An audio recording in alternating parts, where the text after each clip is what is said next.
Sabian. God bless this acid house, not happy house. I think I introduced it as happy house. Sorry about that. So we're here live today from the Met Bury, the location of a key gig that happened here 8th of April 1980. Back then this venue was called the Derby Halls, and that night 3 bands were due to play: Mini Pops, Section 25 and Joy Division. The hall held about 400 at the time, but a fire door had been opened and there's more like 600 people in the room apparently. Many had heard rumours that Ian Curtis was in a bad way and might not be able to perform. So Tony Wilson had organised an understudy, and that understudy was Alan Hempsall from Factory Stablemates, Crispy Ambulance, and Alan's with me now at the Met Bury. How are you doing, brother? Hey, not too bad, Clint. How are you? I'm doing great. And you're actually on the spot here where it all happened, aren't you? We are, and you can probably hear in the background the road crew for tonight's act is clattering away. So, like they do. Yeah. The road is... It's good though, it's real. This is real live. It's real rock and roll, this. The guys in the background are setting up for Andy Fairweather Lord. We're going to be chatting to him in a little while. So before we talk about that moment in 1980 when you did that amazing... You were part of that amazing moment in time in here. Let's backtrack to when punk happened. I know you weren't totally blown away when you saw the Pistols at the Free Trade Hall gig. Well, it wasn't so much that, it was just that I was literally only 15. I hadn't even done my O-levels at that point. And the advantage, a few of the other people who were there, like people like Bernard and Ucky, they were already in day jobs and were sort of 20, or early 20s. Yeah. So, you know, I just kind of went home and thought I'd just seen another band. It was only later on in the year, after the Bill Grundy radio TV interview and all of that it suddenly gathered momentum, and I was able to see how something might come from where left field of where you'd least expect it and suddenly be a really big deal. Yeah. And that was what was interesting to me about it all. And the Crispy Ambulance, the band that you started, were more inspired by people like Magazine, one of them came slightly after the initial punk spark. I think, again, due to the age difference, it's fair to say that the post-punk era was our big influence rather than punk itself, which I thought, well, it's blues really, but with an attitude. Yeah, it was a bit, wasn't it? You know, but it served a purpose. But I think the Sex Pistols did the right thing in self-immolating, as it were. Let's talk about the moment I was in this actual room, April 1980. Give us a background of how you became involved. There's quite a story about Ian being... Well, he had a failed suicide attempt the night before, apparently. Yeah. Ian Curtis. That's true, although we didn't know that at the time.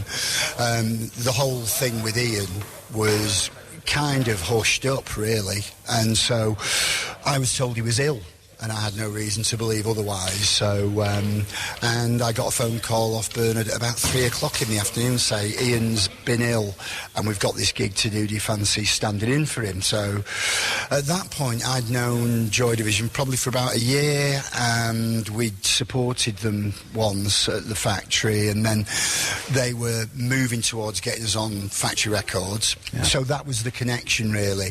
And at the time, you know, they'd only just given up their day jobs, so I think it's important to remember where the Factory story was. We're talking well before the Hacienda, and it was still very much in its infancy, the whole thing, and you couldn't really see how it was going to take off. Yeah. It was very chaotic, that period. So what happened on the night? You were told you could do 2 songs. Pick 2 songs from the Joy Division. 2 songs that you like. Which did you pick?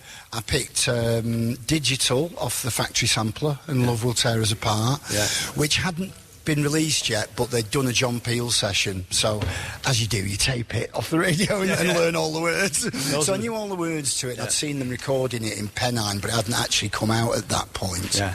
So on the night, did Ian do a couple of songs and then he retired to the dressing room and you came out? It was always planned that we'd go on when Section 25 set was finishing, and they were finishing with their new single, Girls Don't Count. Right. That was our cue to come on. When that opened up, all 4 of us, me, Stephen, Bernard, and Hooky, and we joined Section 25 and did Girls Don't Count. And then when that finished, Section 25 left the stage, and it was just the 4 of us.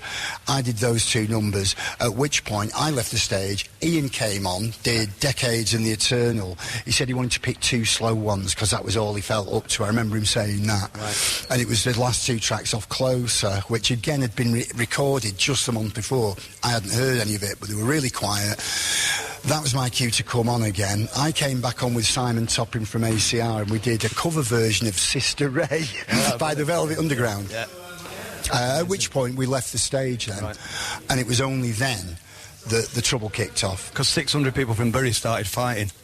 Well, so they say. I mean, I don't know who coined the term riot, and I hate to burst anybody's bubble here. Basically, a riot to me needs a bit of pre-organisation, at least 50 to 100 people, and maybe a few Molotov cocktails. And basically, this was a punch-up in a club. Yeah, and a few black puddings. A few, probably. But, you know, people forget there was a lot of casual violence in the late 70s and early 80s. There was loads of fighting in clubs. So it was funny how it got built up into a riot, because what it was a bit of a dust-up, really, down the club. Yeah, and that moment is immortalised in the film Control, which if you've not seen it, do check it out. Any more new music for Crispy Ambulance or yourself at the moment? Yeah, I'm back doing some electronic music with a gentleman called Dave Clarkson, and between the two of us we go by the name of Scissorgun, and we're supporting Marconi Union on the 19th of October at the Black Box at the Berry Met. So it'd be nice to come back again and revisit the old haunt once more, but it's great to be in here now, isn't it? Have you been here since or not? The last time I was here was with a gig with Section 25 in August 2014, but as they say, how does the lyric go? This is the room, the start of it all. That's the one, isn't it? Let's have some Joy Division now. Alan Hempsall, thank you very much for joining us today. Really appreciate it. Good luck with your new music. Thank you. And I'm going to leave you with one of these tunes that you sung. You probably know every lyric to this because you sung it one time, didn't you? Well, I don't know, please. It's a long time ago. Right, Alan, thanks a lot. Thank you.